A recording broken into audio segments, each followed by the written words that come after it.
Les dirigeants de l'Union européenne ont clairement exprimé leur soutien indéfectible à l'Ukraine, malgré la nouvelle guerre entre Israël et le Hamas.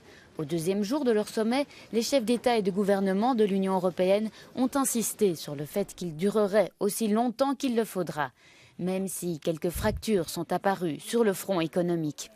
It was very clear in the debate. Despite the geopolitical tensions in the Middle East, our focus continues to be on supporting Ukraine. La Commission européenne avait demandé le déblocage d'une enveloppe supplémentaire de 50 milliards d'euros pour aider le gouvernement ukrainien. Mais la Hongrie, comme d'habitude, et la Slovaquie, en tant que nouveauté, créent des problèmes. Le nouveau Premier ministre slovaque, Robert Fico, a défini l'Ukraine comme l'un des pays les plus corrompus du monde et veut des garanties pour éviter que l'argent ne soit mal utilisé, alors que la Hongrie bloque l'acheminement de l'aide à l'Ukraine dans le but de débloquer ses propres fonds européens gelés. Voici la réponse des autres dirigeants. Wir möchten gern das Geld bekommen, was wir zu gut haben.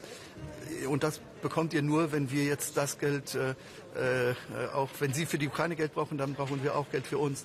Wir sollen nicht hier Geiseln sein, auch von Herrn Orban, und werden, ich bin schon überzeugt, positive Lösungen finden. If we don't help Ukraine, then what is the alternative? Really, I mean, Russia wins, and so what happens next? Le débat sur l'aide à l'Ukraine s'inscrit dans une question plus large concernant l'argent dont l'Union européenne a besoin pour augmenter son budget pluriannuel. Depuis qu'il a été convenu, de nouvelles dépenses ont été engagées pour faire face au Covid, à la guerre en Ukraine et à la hausse des taux d'intérêt.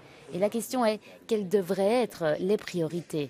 La migration et la compétitivité sont sur la table pour les pays du Sud. Η Ελλάδα δεν πρόκειται να συμφωνήσει σε μια λύση η οποία θα συμπεριλαμβάνει μόνο την Ουκρανία και τίποτα άλλο.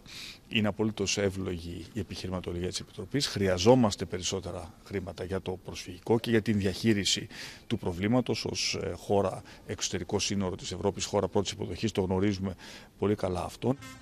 Le premier jour du sommet, les dirigeants ont centré leur débat sur le Moyen-Orient.